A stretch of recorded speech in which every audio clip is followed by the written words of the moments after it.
an hour south of Winnipeg. I left at noon. It's 1:09, and I'm headed towards Emerson, Manitoba, which is the border crossing into North Dakota. Really excited about going to North Dakota. And then I think I'm going to go to South Dakota. And I'm also rediscovering my love of Jimmy Jameson, which, as some of you may know, is the former lead singer of the 80s cheesy pop group Survivor. And I was kind of obsessed with Survivor for a long time. Last time, actually, when I went to New Orleans last April, we drove an extra 4 hours to Beaumont, Texas, to try to see Jimmy Jameson at a biker rally, but it was canceled due to a tornado. But yeah, when I get to Grand Forks, North Dakota, which I think the first stop, about 2 hours from here, and then Fargo's another hour outside of that, I'll give you some more footage. Right now it's pouring rain, and it's farmer's fields as far as the eye can see.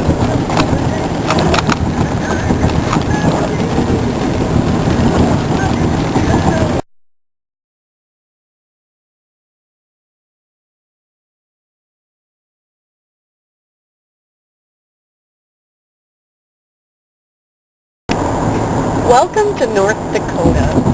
I had a bit of trouble at the border, which is interesting. I've never had trouble at the border before. The guy, I think he just thought I was weirdo because I had, a bed in the back, and I'm off work. He asked me where I worked, and I said the school board, and he said, how long you gone? I said, I'm due back on November 17th, and then he kind of got confused. I told him I inherited money, and I'm on the road trip of my dreams, so he seemed to like that answer. But he confiscated my apples from Winnipeg because they didn't have stickers on them, and we couldn't confirm that they were Canadian apples. This is North Dakota. It's spectacular. Whoa, I'm going up the road here, but, yeah, this is cornfields or wheat fields. I somehow found myself in Minnesota. It turns out Grand Forks, North Dakota is on the border to East Grand Forks, Minnesota. So I went there for supper just accidentally because there was a Cabela's, I guess it's called it's like a camping goods store. It was really offensive. There was like moose heads everywhere, guns everywhere, like redneck posters everywhere. It was really weird. So now I'm driving through Grand Forks, North Dakota, en route to Fort Ransom State Park, where I'm going to stay tonight. It actually is in one of the little books Angela gave me too, called Scenic Byways, so I'm not going to get there till almost 9 o'clock tonight, but hopefully it'll still be light out. So here's Grand Forks, North Dakota.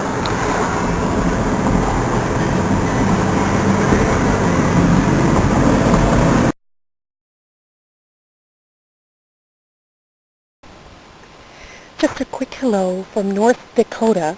I'm near Fort Ransom State Park, where I'm going to stay tonight.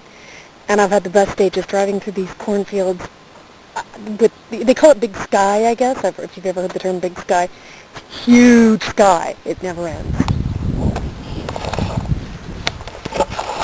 And this part is actually really hilly.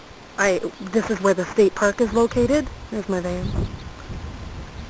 But cornfields, little baby corn, right there. So yeah, North Dakota, welcome to it. I love it. Good morning. It's Sunday, August 3rd, I would imagine, and I'm in Fort Ransom State Park in North Dakota. And it rained all last night, and I left my windows open because I wanted fresh air with the screens. So a lot of things are wet, but that's okay. Just the front stuff. Just the front stuff. I slept like a baby. But I found this picnic shelter to make coffee this morning because I'm probably going to try and hit South Dakota today. And I just wanted to let you know that when you travel, it turns out you don't ever really need to go to restaurants. You can find stuff like this everywhere. It's hilarious. I'll just show you a little bit around. It's a shelter with picnic benches. And then I put the camp stove and some hot water and some instant coffee and some milk. And I brought my own water. I fill it up every chance I get. So, welcome to North Dakota.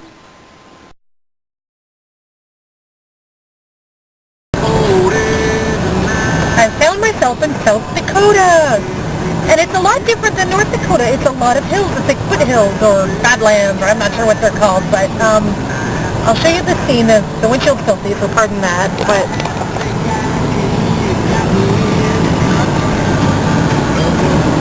a lot less flat.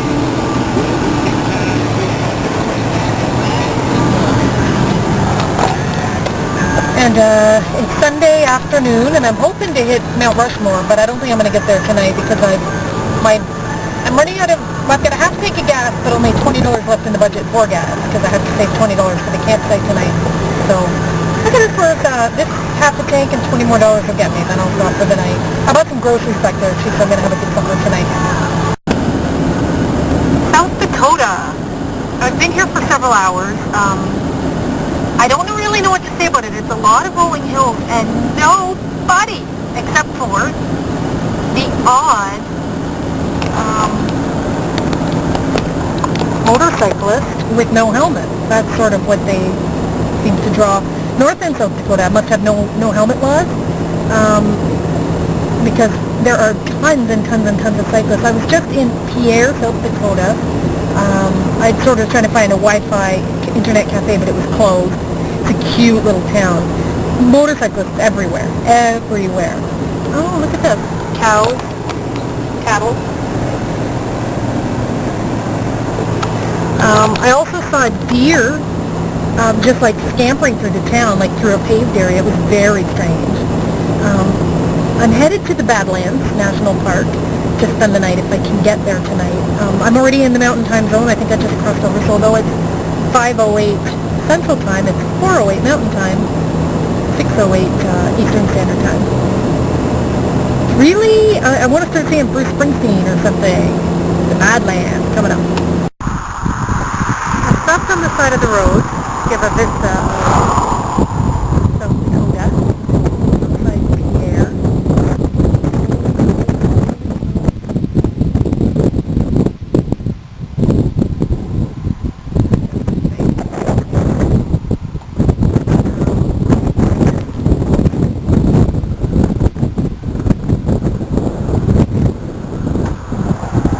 The whole thing is really spectacular.